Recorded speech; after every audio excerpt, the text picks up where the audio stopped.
Assalamualaikum warahmatullahi wabarakatuh. Halo teman-teman, kembali lagi ke channel saya. Pada kesempatan kali ini saya akan membahas lagi 7 topik utama yang sudah saya bahas pada video saya sebelumnya, yang dimana yang ketujuh materi ini saling berkaitan, mulai dari perbandingan antara ekonomi konvensional dan syariah, hingga bagaimana peluang serta tantangan yang dihadapi oleh perbankan syariah di masa depan nanti.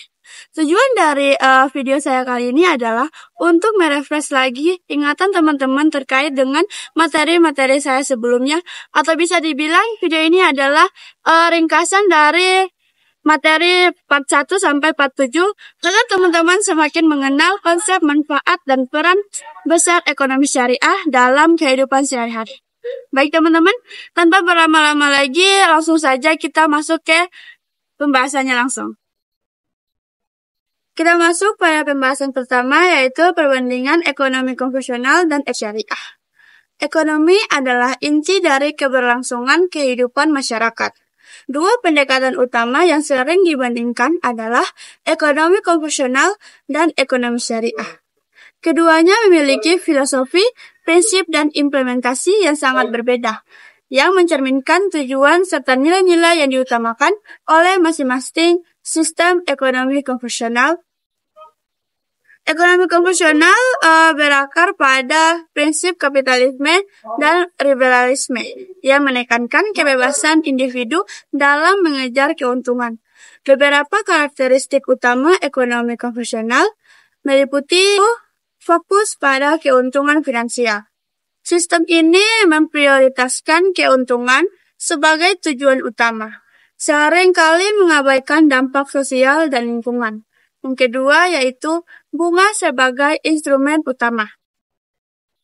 Perbankan konvensional memperoleh pendapatan melalui bunga atau interest yang dibebankan kepada nasabah. Yang ketiga yaitu persaingan pasar bebas. Persaingan didasarkan pada efisiensi dan produktivitas tanpa memperhatikan distribusi kekayaan yang merata. Yang keempat yaitu pemisahan agama dan ekonomi. Keputusan ekonomi dalam sistem ini tidak terikat pada nilai-nilai religius atau moral tertentu. Meskipun sistem ini berhasil mendorong pertumbuhan ekonomi secara cepat, seringkali muncul masalah seperti kesenjangan ekonomi, ketidakstabilan finansial, dan eksploitasi sumber daya alam. Ekonomi syariah sebaliknya, ekonomi syariah didasarkan pada ajaran Islam yang mengutamakan keadilan, keseimbangan, dan keberkahan. Karakteristik utamanya meliputi 1. Larangan riba atau bunga. Dalam Islam, riba dianggap sebagai praktik yang tidak adil dan merugikan salah satu pihak. Sistem syariah menggunakan skema bagi hasil seperti mudharabah bagi hasil dan musyarakah, yaitu kerjasama. Yang kedua yaitu kesejahteraan kolektif. Syariah berusaha menciptakan distribusi kekayaan yang adil melalui instrumen seperti zakat, sedekah, dan wakaf. Yang ketiga yaitu prinsip halal dan haram. Semua kegiatan ekonomi harus sesuai dengan nilai-nilai syariah, menghindari investasi dalam sektor-sektor yang dianggap haram seperti alkohol, perjudian, dan pornografi. Yang keempat yaitu keseimbangan dunia dan akhirat. Keputusan ekonomi dan sistem syariah mempertimbangkan keberkahan, dampak sosial, dan tanggung jawab lingkungan. Jadi, persamaan dan perbedaan meskipun berbeda secara fundamental, kedua sistem ini memiliki beberapa persamaan, seperti upaya untuk meningkatkan kesejahteraan masyarakat dan mendorong pertumbuhan ekonomi. Namun, pendekatan mereka berbeda. Ekonomi konvensional lebih fokus pada efisiensi dan profitabilitas, sedangkan ekonomi syariah mengedepankan keadilan sosial dan berkelanjutan. Jadi, kesimpulannya yaitu ekonomi konvensional dan syariah memiliki kelebihan dan kekurangannya masing-masing.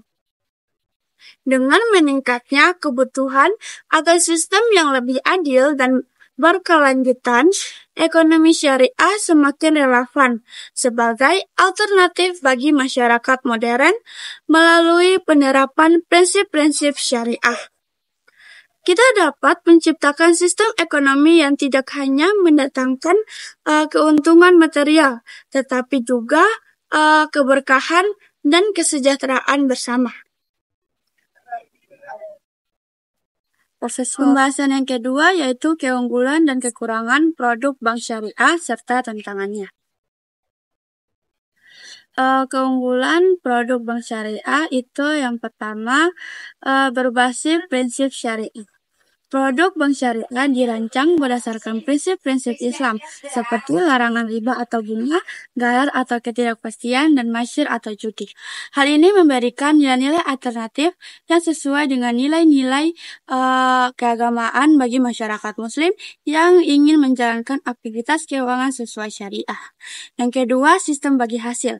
Salah satu keunggulan utama adalah penerapan sistem bagi hasil profit sharing yang memberikan pembagian keuntungan secara adil antara bank dan nasabah.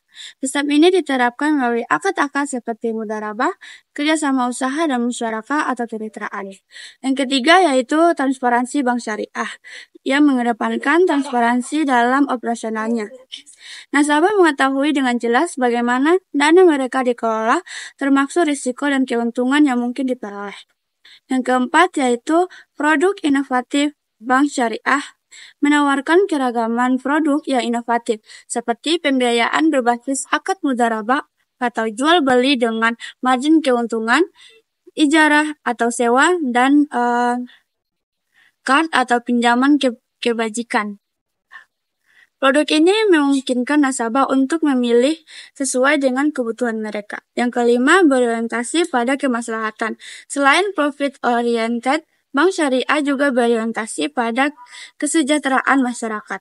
Dana yang dihimpun digunakan untuk kegiatan produktif yang memberikan manfaat sosial dan ekonomi. Kekurangan produk bank syariah. Yang pertama, biaya operasional yang lebih tinggi. Pengelolaan bank syariah memerlukan pemantauan ketat untuk memastikan kesesuaian dengan prinsip syariah. Hal ini meningkatkan biaya operasional yang kadang memengaruhi efisiensi bank. Yang kedua, literasi keuangan syariah yang rendah. Banyak masyarakat belum memahami perbedaan antara produk bank syariah dan konvensional. Rendahnya literasi ini menjadi tantangan dalam meningkatkan pasang pasar bank syariah. Yang ketiga, kurangnya inovatif teknologi. Dibandingkan dengan bank konvensional, bank syariah seringkali lambat dalam mengadopsi teknologi terbaru. Hal ini dapat mengurangi daya saing terutama di era digital. Yang keempat yaitu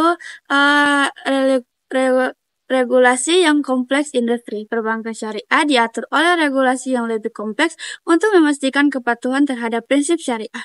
Hal ini dapat memperlambat pengembangan produk baru. Yang kelima, keterbatasan sumber daya manusia.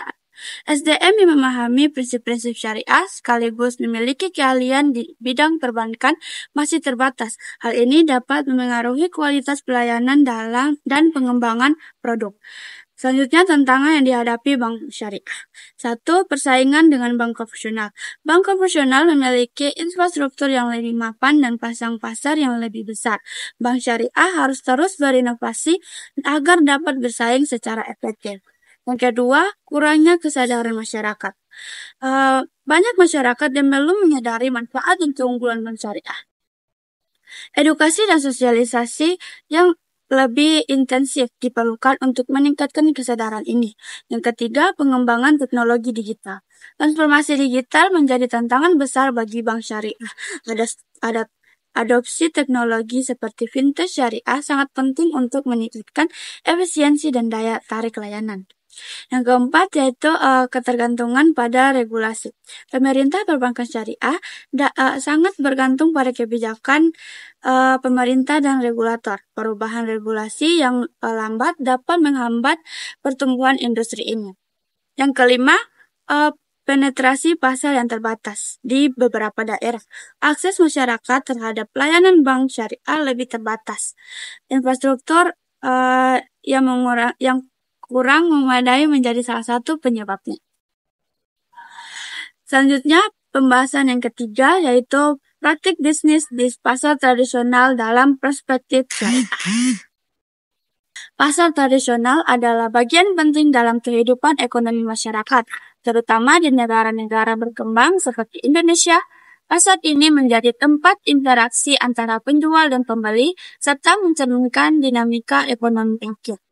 Dalam perspektif syariah, praktik bisnis di pasar tradisional memiliki nilai yang sangat penting karena mencerminkan penerapan nilai-nilai Islam dalam aktivitas ekonomi sehari-hari. Selanjutnya, kita masuk pada prinsip-prinsip bisnis syariah di pasar tradisional. Yang pertama, kejujuran atau syirk. Kejujuran adalah prinsip utama dalam bisnis syariah. Dalam transaksi di pasar tradisional, penjual harus memberikan informasi yang benar mengenai barang dagangan mereka, seperti kualitas, kuantitas, dan harga. Penipuan, pengurangan timbangan, atau menyembunyikan cacat barang dilarang dalam Islam. Rasulullah SAW bersabda, pedagang yang jujur dan amanah akan bersama para nabi, orang-orang yang benar, dan para syuhada di akhirat. Yang kedua, keadilan atau adil. Islam menekankan pentingnya keadilan dalam setiap transaksi. Penjual dan pembeli harus merasa diperlakukan secara adil tanpa ada pihak yang dirugikan. Harga yang ditawarkan sebaiknya mencerminkan nilai wajar sesuai dengan kondisi pasar dan tidak memberatkan salah satu pihak. Yang ketiga, transparansi atau bayan. Dalam bisnis syariah, penjual wajib memberikan informasi yang jelas dan transparan kepada pembeli. Contohnya, jika barang yang cacat, penjual harus memberitahukan kondisi tersebut kepada pembeli. Transparansi ini bertujuan untuk mencegah kecurangan dan menjaga kepercayaan antara kedua belah pihak. Yang keempat yaitu larangan riba, masyir, dan garam. Yang pertama, riba. Dalam praktik bisnis di pasar tradisional, dilarang mengambil keuntungan melalui bunga atau riba. Harga jual harus disepakati bersama tanpa unsur eksploitasi. B. Masyir. Perjudian atau untung-untungan dalam transaksi tidak diperbolehkan. Penjual dan pembeli harus memiliki informasi yang jelas tentang produk dan harga. C. Yaitu garar. Ketidakpastian yang berlebihan seperti menjual barang yang tidak jelas spesifikasinya dilarang dalam Islam. Contoh praktis bisnis syariah di pasar tradisional yaitu 1. Menggunakan timbangan yang jujur. Islam melarang pengurangan timbangan atau manipulasi alat ukur. Allah Subhanahu wa Ta'ala berfirman, dan sempurnakanlah takaran apabila kamu menakar dan timbangan dengan neraca yang benar, itulah yang lebih utama bagimu dan lebih baik akibatnya. Quran Surat Al-Isra ayat 35. Yang kedua, bertransaksi dengan sopan dan ramah. Adab dalam penjual beli sangat ditekankan. Dalam Islam, penjual dan pembeli harus berinteraksi dengan cara yang baik, tidak saling memaki atau memaksakan kehendak. Yang ketiga, tidak menimbun barang atau istab. Menimbun barang dengan tujuan menaikkan harga secara tidak wajar dilarang dalam Islam. Praktik ini dianggap merugikan konsumen dan bertentangan dengan prinsip keadilan. Selanjutnya kita masuk pada manfaat penerapan prinsip syariah di pasar tradisional. 1. Meningkatkan kepercayaan konsumen dan menerapkan prinsip kejujuran dan transparansi. Konsumen akan merasa lebih nyaman dan percaya untuk berbelanja di pasar tradisional. Yang kedua, menciptakan keberkahan dalam bisnis. Praktik bisnis yang sesuai dengan syariah tidak hanya mendatangkan keuntungan materi, tetapi juga keberkahan dari Allah Subhanahu wa Ta'ala. Yang ketiga yaitu mengurangi konflik dalam transaksi. Prinsip keadilan dan transparansi dapat meminimalkan potensi konflik antara penjual dan pembeli sehingga tercipta suasana pasar yang harmonis. Kita masuk pada tantangan dalam penerapan bisnis syariah di pasar tradisional. Yaitu 1. Kurangnya pemahaman masyarakat. Sebagian pelaku masyarakat tradisional belum sepenuhnya memahami konsep bisnis syariah, sehingga edukasi dan sosialisasi perlu ditingkatkan. Yang kedua, pengawasan yang lemah. Pasar tradisional seringkali kurang mendapatkan pengawasan terkait penerapan prinsip syariah. Hal ini membuka peluang terjadinya pelanggaran seperti pengurangan timbangan atau penimbungan barang. Yang ketiga yaitu persaingan dengan pasar modern. Pasar tradisional menghadapi persaingan ketat dengan pasar modern yang menawarkan fasilitas lebih baik. Oleh karena itu, penerapan prinsip syariah dapat menjadi nilai tambah untuk menarik lebih banyak konsumen. Selanjutnya pembahasan keempat, yaitu penerapan peran lembaga dan industri pendukung perbankan syariah. Perbankan syariah merupakan salah satu sektor yang terus berkembang dalam industri keuangan global, termasuk di Indonesia. Keberhasilannya tidak terlepas dari dukungan berbagai lembaga dan industri pendukung. Lembaga-lembaga ini memiliki peran krusial dalam memastikan bahwa perbankan syariah tetap berjalan sesuai dengan prinsip syariah dan mampu bersaing secara kompetitif dengan perbankan konvensional. Selanjutnya, lembaga pendukung perbankan syariah. Lembaga pendukung memainkan peran penting dalam mengawasi, mengatur, dan mengembangkan perbankan syariah. Berikut beberapa lembaga utama beserta perannya.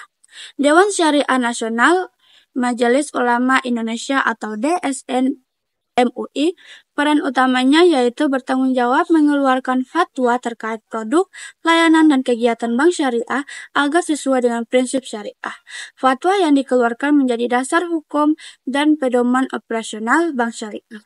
Contoh fatwanya akad-akad syariah seperti mudharabah, murabahah, musyarakah, dan izarah. Yang kedua, Otoritas Jasa Keuangan atau OJK. Peran utamanya OJK mengawasi dan mengatur perbankan syariah dari sisi operasional, kepatuhan, dan pelaporan. OJK juga berperan dalam memberikan edukasi kepada masyarakat tentang pentingnya perbankan syariah. Program khususnya yaitu literasi keuangan syariah, dukungan terhadap digitalisasi perbankan syariah. Yang ketiga, Bank Indonesia atau BI. Peran utamanya sebagai bank sentral, BI mendukung pengembangan instrumen keuangan syariah seperti sukuk dan fasilitas likuiditas berbasis syariah. BI juga menginisiasi program-program pengembangan sektor keuangan syariah melalui kebijakan moneter. Contoh program yaitu Indonesia Syariah Economic Festival atau ISF. Yang keempat, lembaga keuangan syariah dan bank. Peran utamanya melengkapi layanan yang tidak dapat diberikan oleh bank seperti asuransi syariah, pasar modal syariah, dan lembaga pembiayaan mikro syariah. Industri pendukung perbankan syariah. Industri pendukung membantu menciptakan ekosistem yang kondusif bagi perbankan syariah. Beberapa industri yang berperan signifikan adalah 1. Asuransi syariah atau takaful, memberikan perlindungan berbasis syariah kepada nasabah perbankan. Contohnya asuransi jiwa syariah, asuransi kesehatan syariah. Yang kedua, pasar modal syariah, membuka peluang investasi syariah melalui produk seperti sukuk saham syariah, dan reksadana syariah, berfungsi sebagai tempat bagi bank syariah untuk mendapatkan pendanaan tambahan. Yang C yaitu fintech syariah, yang menyediakan layanan keuangan berbasis teknologi yang sesuai dengan prinsip syariah. Contoh layanan yaitu crowdfunding syariah, pinjaman peer-to-peer syariah. D yaitu wakaf dan zakat, pengelolaan dana sosial yang dapat digunakan untuk mendukung sektor mikro perbankan syariah dan pengembangan usaha kecil. Peran ini memperkuat fungsi perbankan syariah sebagai lembaga yang berkontribusi pada kesejahteraan sosial. Selanjutnya kita masuk pada kolaborasi antara lembaga dan industri. Kolaborasi antara lembaga, pengatur, dan industri pendukung sangat penting untuk memperkuat posisi perbankan syariah. Beberapa contoh kolaborasi meliputi penyediaan produk keuangan syariah yang inovatif, pelaksanaan literasi keuangan syariah secara masif, penguatan teknologi dalam layanan perbankan syariah. Selanjutnya kita masuk dalam tantangan dan peluang. Tantangannya yaitu kurangnya pemahaman masyarakat tentang perbankan syariah, regulasi yang kompleks, persaingan dengan perbankan konvensional. Selanjutnya yaitu peluang. Ada pertumbuhan fintech syariah, dukungan pemerintah melalui berbagai program, tingginya potensi pasar di negara mayoritas muslim seperti di Indonesia. Selanjutnya kita masuk pada pembahasan yang kelima, yaitu transformasi peran Bank Indonesia setelah kehadiran OJK. 1. Latar belakang pembentukan OJK. Otoritas Jasa Keuangan atau OJK didirikan untuk menciptakan sistem pengawasan yang terintegrasi di sektor keuangan. Sebelum OJK, Bank Indonesia atau BI memegang kendali penuh atas kebijakan moneter dan pengawasan perbankan. Namun, seiring dengan semakin kompleksnya industri keuangan, peran ganda ini dianggap kurang optimal. Kehadiran OJK juga bertujuan untuk membagi tanggung jawab agar pengawasan keuangan lebih fokus dan efektif. Yang kedua, perubahan peran Bank Indonesia. Hadirnya OJK membawa perubahan yang signifikan pada peran Bank Indonesia. Beberapa tanggung jawab yang sebelumnya dipegang BI kini telah dialihkan ke OJK. Selanjutnya, fokus pada stabilitas moneter. BI juga menjadi penanggung jawab utama dalam menjaga stabilitas nilai tukar rupiah, pengendalian inflasi, dan kebijakan moneter. Namun, pengawasan langsung terhadap bank kini menjadi wewenang OJK sehingga BI dapat lebih terfokus pada peran menjaga stabilitas moneter. Selanjutnya, B. Pengembangan sistem pembayaran. BI memainkan peran sentral dalam menciptakan sistem pembayaran yang efisien dan andal, termaksud pengembangan KRIS sebagai alat pembayaran digital nasional. Namun, meskipun BI bertanggung jawab atas kebijakan pembayaran, pelaksanaan pengawasan transaksi tetap perlu dikoordinasikan dengan OJK untuk mencegah penyalahgunaan. Selanjutnya, C. Stabilitas sistem keuangan atau makroprudensial. BI berfokus pada kebijakan makroprudensial untuk memitigasi risiko sistematik yang dapat mempengaruhi stabilitas ekonomi. Namun, pengawasan mikroprudensial seperti kinerja operasional perbankan telah menjadi wewenang OJK. Peran OJK sebagai pengawas mikroprudensial. OJK mengawasi operasional lembaga keuangan termasuk bank, pasar modal, dan lembaga keuangan non-bank. Namun, meskipun OJK mengelola aspek operasional, tetap diperlukan koordinasi dengan BI untuk mengintegrasikan kebijakan mikro dan makro keuangan. Sinergi Bank Indonesia dan OJK, meskipun pembagian tugas telah dilakukan, koordinasi antara BI dan OJK sangat penting. Komite Stabilitas Sistem Keuangan atau KSSK menjadi wadah koordinasi strategis untuk menjaga stabilitas sistem keuangan nasional. Namun, tanpa komunikasi yang efektif, pembagian tugas ini bisa menimbulkan risiko tumpang tindih kebijakan atau lambatnya responsnya terhadap krisis. Dampak positif transformasi pembagian peran antara BI dan OJK meningkatkan efisiensi pengawasan dan kebijakan. BI kini lebih fokus pada stabilitas moneter, sementara OJK menangani pengawasan operasional lembaga keuangan. Namun, dengan pembagian ini, OJK menghadapi tantangan besar untuk memastikan pengawasan yang merata, meningkatkan jumlah lembaga keuangan yang terus bertambah.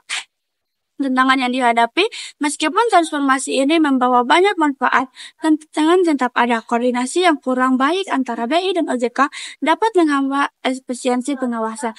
Namun, melalui forum seperti KSSK, lembaga ini dapat bekerja untuk merespons risiko sistematik dengan cepat dan terintegrasi. Selanjutnya ke pembahasan yang ke-6, yaitu peran Bank Indonesia dalam mendorong pertumbuhan perbankan syariah. Bank Indonesia atau BI memegang peranan penting untuk mendorong perkembangan perbankan syariah di Indonesia sebagai lembaga yang bertanggung jawab terhadap kebijakan moneter dan stabilitas sistem keuangan. BI turut berkontribusi dalam menciptakan iklim yang mendukung pertumbuhan industri perbankan syariah yang berbasis pada prinsip-prinsip syariah Islam, diantaranya adalah larangan riba, gharar atau ketidakpastian dan masyir atau kejudian. 1. Kebijakan, regulasi, dan pengawasan. Bank Indonesia memiliki tanggung jawab dalam merumuskan kebijakan regulasi yang mendukung operasional perbankan syariah.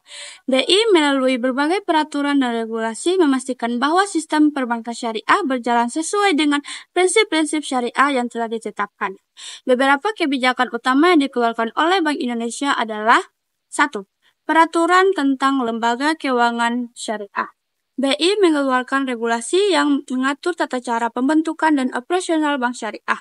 Regulasi ini termasuk ketentuan mengenai jenis produk yang dapat ditawarkan, pengolahan dana, dan serta transparansi dan akuntabilitas dalam operasional perbankan syariah. Yang kedua, pengawasan syariah.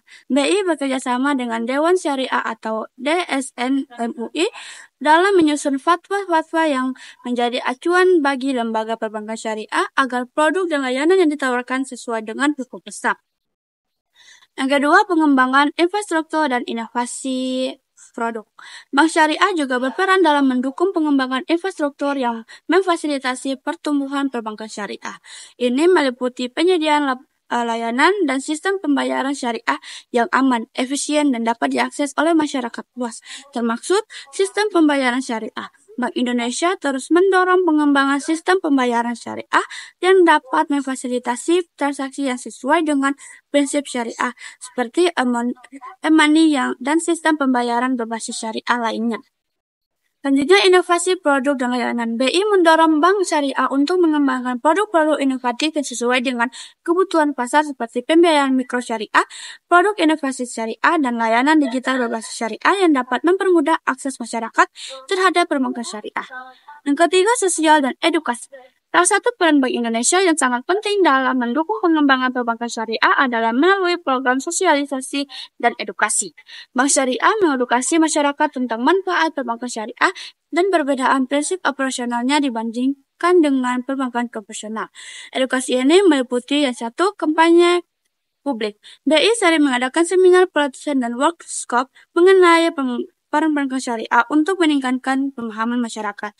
Yang kedua, pemahaman dan lembaga pendidikan. BI bekerjasama dengan universitas dan lembaga pendidikan untuk mengembangkan kurikulum yang memfasilitasi pemahaman tentang ekonomi dan perbankan syariah di kalangan mahasiswa. Selanjutnya yang keempat, fasilitas pendanaan dan likuiditas. Bank Indonesia juga berperan dalam menyediakan fasilitas pendanaan dan likuiditas bagi bank syariah melalui beberapa instrumen moneter seperti fasilitas pembiayaan jangka pendek atau FPJP. BI memberikan fasilitas likuiditas kepada bank syariah melalui PJP untuk menjaga stabilitas operasional perbankan syariah di tengah struktur pasar. Selanjutnya, pengaturan sertifikat Bank Indonesia atau SBI syariah. BI mengembangkan instrumen moneter yang sesuai dengan prinsip syariah seperti sukuk atau obligasi syariah untuk memberikan alternatif investasi yang dapat diakses oleh bank syariah. Yang kelima, sinergi dengan otoritas lainnya. Dalam mengembangkan perbankan syariah, Bank Indonesia juga menggali sinergi dengan otoritas lain seperti Otoritas Jasa Keuangan atau OJK dan Kementerian Keuangan. Sinergi ini diperlukan untuk menciptakan regulasi yang komprehensif dan harmonis dalam mendukung pengembangan industri perbankan syariah di Indonesia. Selanjutnya kita masuk kepada pembahasan yang ketujuh atau pembahasan terakhir, yaitu peluang dan tantangan dalam keuangan dan perbankan syariah. Seperti yang kita tahu, keuangan syariah adalah sistem keuangan yang menerapkan prinsip Islam. Sistem ini mengedepankan larangan riba, gharar, dan masyir. Selain itu, keuangan syariah menekankan prinsip keadilan dan transparansi dalam setiap transaksinya saat ini. Keuangan syariah menjadi salah satu perhatian dunia baik di negara muslim maupun non-muslim. Indonesia sebagai negara-negara dengan mayoritas muslim terbanyak memiliki peran besar dalam pengembangan industri ini, peluang dan keuangan perbankan syariah. Itu satu, pertumbuhan pesat di pasar global. Keuangan syariah telah berkembang menjadi sektor global yang signifikan. Pertumbuhan ini dipicu oleh beberapa faktor, yaitu satu, asas keuangan syariah global. Nilainya telah mencapai lebih dari 3 triliun dolar AS, mencakup perbankan syariah, sukuk asuransi syariah atau takaful, dan reksadana syariah. B. Ketertarikan negara non-muslim. Inggris, Singapura, Jepang, dan Hong Kong mulai mengadopsi sistem ini untuk menarik investasi di negara-negara muslim. C. Pengaruh populasi muslim. Dengan populasi muslim yang terus meningkat, kebutuhan akan produk keuangan yang sesuai dengan nilai-nilai Islam juga bertambah.